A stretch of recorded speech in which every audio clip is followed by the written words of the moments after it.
16h11, c'est l'heure de la chronique Ville ou Face avec notre cher Michel Durand-Houd. Salut Michel. Salut Michel, comment ça va? Ça va bien mon ami, comment ça va? Ah, c'est super. Il fait beau, on a un beau soleil aujourd'hui. Ben oui, puis je pense rendu le mois de mars, je pense que tout le monde commence à avoir un peu hâte au printemps, surtout on a changé d'heure, fait que là, ça fait une grosse différence en après-midi, là, pas mal plus de soleil. Absolument. Hier, c'était le changement d'horaire dimanche en soirée vers 2h du matin, il était 3h du matin. Je sais pas si c'est une bonne chose. Beaucoup de provinces commencent à comme par exemple, j'ai entendu dire que la Colombie-Britannique ne va plus l'adopter l'année prochaine, ils vont garder l'heure qu'ils ont. Mais voilà, chaque province aura le choix de le faire. Est-ce que c'est une bonne chose, pas une bonne chose? On vous laisse juger, chers auditeurs et auditrices. on prend pas parti, on prend pas le risque de donner notre avis. Ouais, c'est ça, on peut pas le risquer, c'est vraiment controversé, ça, je pense. Oui. Alors Michel, quand tu m'as envoyé le sujet dont on va parler aujourd'hui, c'est vrai que on a des travailleurs de l'ombre dans la ville de Winnipeg. On a des soldats de l'ombre, des gens qui travaillent pour nous et à qui on rend pas si souvent hommage. Et j'ai trouvé que c'était vraiment une belle idée que tu as eue pour cette chronique d'aujourd'hui. C'est il y a pas longtemps, on a eu les champions olympiques, les Jeux, les Olympiades d'hiver. Et on a célébré nos champions canadiens. Et il y a d'autres champions à qui aussi il faut rendre hommage. C'est des gens qui travaillent pour la ville et qui nous fournissent ou ils nous procurent l'eau chaque jour. Quand on ouvre notre robinet, on trouve l'eau qui coule et c'est une bénédiction parce que l'eau c'est la vie et c'est important. Ben c'est justement ça, c'est que tu sais on parle des services gouvernementaux, puis c'est facile de penser aux gros services comme le système de défense nationale, le système de santé, le système scolaire, mais en réalité c'est le gouvernement municipal qui touche le plus directement à notre vie quotidienne. Alors, comme tu as déjà parlé, de dire qu'on allume le robinet d'eau et c'est de l'eau propre qui sort. Puis c'est ce que c'est. On met nos déchets une fois par semaine dehors, puis par magie, ça disparaît. Absolument. Il neige, puis c'est les trottoirs et les routes sont déneigées. C'est toutes des choses qui sont comme invisibles quand que ça marche bien. Mais quand que ça marche pas, c'est vraiment là qu'on le remarque à quel point qu'on a des travailleurs de la ville qui travaillent à tous les jours pour rendre justement tous ces services-là, comme je dis, invisibles.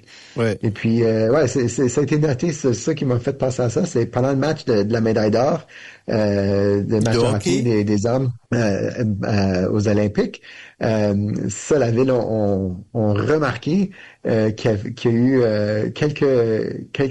eu des pics de consommation d'eau à des moments très précis. C'est rare d'avoir des pics qui sont si faciles à voir. Moi je connais certainement les pics de consommation d'électricité, mais j'ai jamais entendu de pics de consommation d'eau ou de chasse d'eau plutôt, hein. Ben puis c'est ça, c'est clair que pendant la journée, puis pendant la nuit, la consommation d'eau à travers la ville évidemment va baisser parce que les gens sont tous en majorité au lit, donc on utilise beaucoup moins d'eau la nuit que le jour comme ville. Mais ça c'était vraiment intéressant parce que apparemment le match qui se déroulait en Italie, il y avait le décalage d'heure, donc pour les gens qui ont voulu regarder le match, c'était très tôt le matin. Donc c'était une période de la journée où il y a une plus basse consommation d'eau dans la ville. Puis ce qu'ils ont remarqué, c'est que pendant les entr'actes, justement, les 15 minutes, les périodes, qu'il y a eu des pics de consommation d'eau. Les gens vont se soulager. C'est justement ça, les gens sont tous levés tout en même temps, tout le monde allait à la toilette en même temps, faire une pause pipi, se prendre un nouveau verre d'eau, je sais pas quoi, se verser de quoi. Donc aller prendre une douche rapidement. Oui, c'est ça, très rapidement. Très rapidement. C'est ça. Mais que ça a été concentré justement pendant les périodes les entr'actes, c'est intéressant. Puis de voir que nous, on s'installe devant la télévision pour écouter le match. pendant l'entracte, on se lève, on va chercher de l'eau, on va à la toilette. On n'y pense pas. Oui. Tu sais, quel impact ça a au niveau de la ville, quel stress que ça peut mettre sur nos infrastructures. Nous, on s'attend juste qu'on va aller à la toilette, on va peser la chasse, puis que ça va fonctionner. Puis quand ça fonctionne, comme je dis, c'est invisible. On n'y aurait pas pensé si la ville avait pas envoyé ce petit communiqué amusant-là pour le faire. Puis pour moi, c'est ça qui est intéressant, c'est de voir justement à quel point que toutes ces affaires-là qui existent dans la ville pour nous, que ce soit pour les déchets, le recyclage, le déneigement, l'eau, les égouts, que ça marche juste de façon invisible. Puis que pourquoi que c'est super important, tu sais, qu'on s'assure que notre ville continue à opérer de façon durable, autant du côté financier que environnemental que quoi que ce soit, parce que justement, l'eau c'est la vie. Oui. Si on est dans une ville où on doit couper des services, et on commence dans des services qui sont peut-être quelque chose qui sont pas nécessaires, mais qui augmentent la qualité de vie. Mais éventuellement, on arrive à un point où on coupe dans des choses qui sont nécessaires à la vie. Puis là, si on parle d'égout, on parle d'eau, c'est ultra nécessaire à la vie. Donc c'est pour ça, pour moi, c'est important de leur regarder rendre hommage aussi. C'est ça, puis de regarder le côté financier, de faire certain qu'on est capable de continuer à payer, pas juste demain, pas juste après-demain, mais pour toujours, de s'assurer que ces gens-là puissent continuer à faire le travail invisible, qui rend notre vie urbaine possible. Oui, c'est vrai que la vie urbaine dépend beaucoup de ces services municipaux. Et comme tu l'as dit, rien ne peut fonctionner, ni les hôpitaux, ni les autres services, s'il n'y a pas l'eau. L'eau, c'est la vie et c'est important. Et puis, quand ça marche, on est très content, on est heureux. Mais des fois, il y a des petites surprises qui arrivent, comme c'est passé à Calgary, tu me l'as mentionné. Oui, ben justement, c'est ça. Comme tu dis, nous des fois, dans les quartiers plus vieux de la ville, ça nous arrive des fois d'allumer le robinet, puis peut-être qu'il y a un petit peu d'eau brune, ça dure une quinzaine de minutes, on attend, puis ça renettoie. Ça arrive des fois quand ils font des travaux, ça déloge un peu du sable ou quoi que ce soit, puis ça rentre là, puis ça se claire facilement. Des choses de même, on est capable d'accepter assez facilement, parce qu'on sait que c'est temporaire, puis ça se déloge rapidement. Mais ouais, ce qui est arrivé à Calgary, c'est exactement ça. C'est dans cette idée-là de si on ne maintient pas nos infrastructures, si on ne réussit pas à faire le maintien qu'on a besoin. Ce qui est arrivé, justement, c'est arrivé par 2 fois. Il y a 2 ans, ils ont eu un bris dans un de leurs conduits d'eau. Et puis, c'était un des conduits majeurs de la ville. Ça l'a causé... Inondé. Et ça l'a inondé toute une section de la ville, puis aussi c'est un conduit qui fournissait l'eau à une grande section de la ville. On était sans eau potable pendant des semaines et des semaines avant de réparer ce bris-là. Puis là, l'été suivant, qui était l'été dernier, ça s'est reproduit encore une fois. Oh. Et donc, l'été, c'est moins drôle l'été, parce que l'eau en été, on en a besoin beaucoup plus. Exactement. Ben, puis aussi, il n'y a jamais un bon temps. Un bris d'eau pendant l'hiver, c'est encore là, c'est peut-être encore pire à cause du froid, je sais pas.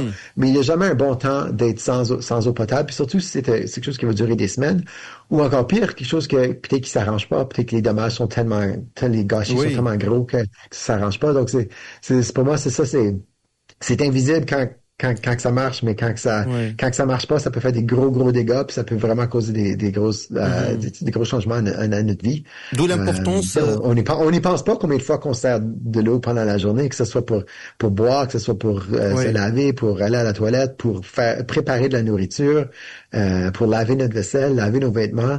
On s'en sert tellement. Je pense que c'est environ 200 litres par habitant. Par habitant par jour. Donc, c'est beaucoup d'eau. C'est beaucoup d'eau, oui. Et puis, mais c'est beaucoup moins qu'il y a 40 ans, mais c'est quand absolument. même... C'est important que c'est un service qu'on puisse continuer à offrir. Oui, c'est surtout qu'il faut beaucoup de maintien, de maintien de ces canalisations. Donc il faut faire des travaux d'entretien qui soient récurrents, ils soient souvent faits. Et puis essayer aussi de gaspiller moins aussi. Il faut rentrer dans cet esprit qu'il faut l'eau. C'est une ressource très très importante qu'il faut prendre soin d'elle, et il faut pas juste penser que ouvrir un robinet et le laisser couler comme ça, c'est pas bien. et ça fait beaucoup plus la ville travailler qu'autre chose pour l'entretien. Oui, puis c'est ça qu'on n'y pense pas. Encore là, on regarde ça, on voit ça du point de vue individuel dans notre vie. Si on laisse couler le robinet, on fait quoi que ce soit.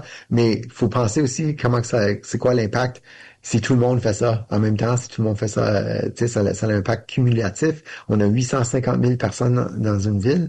Si tout le monde fait les mêmes choses comme ça en même temps, c'est là que ça met du stress en même temps. Puis on sait que je pense que 45% de nos infrastructures, c'est des infrastructures d'eau et d'égouts. Donc, l'eau et les égouts, c'est 45% de nos infrastructures. Donc, c'est une très, très grande partie de ce qu'on doit maintenir.